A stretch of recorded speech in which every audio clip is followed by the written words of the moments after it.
आपण पाहत आहे महाराष्ट्र टुडे टीव्ही न्यूज।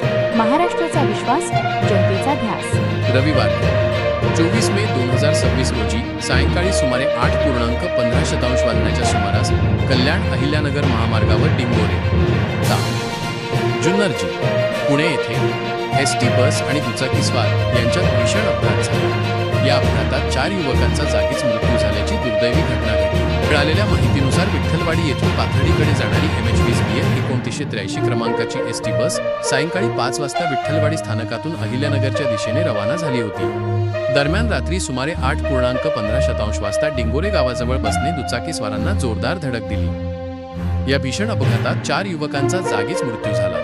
या घटनेमुळे परिसरात हळहळ व्यक्त करण्यात येत असून नागरिकांमध्ये संतापाचे वातावरण आहे।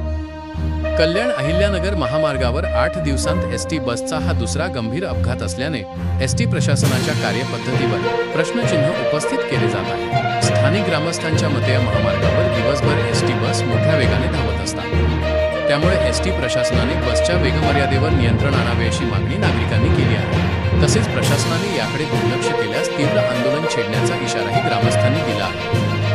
महाराष्ट्र राज्य प्रतिनिधी श्री संकल्प संजय विश्वासराव यांचा ground report. Maharashtra today TV news 24/7 महाराष्ट्रातील ताज्या, वेगवान आणि विश्वासार्ह बातम्यांसाठी आजच आमच्या चॅनलला भेट द्या। लाईक करा, शेअर करा, सबस्क्राईब करा आणि पाहत रहा महाराष्ट्र टुडे टीव्ही न्यूज 24/7। महाराष्ट्राचा विश्वास, सत्याचा ध्यास।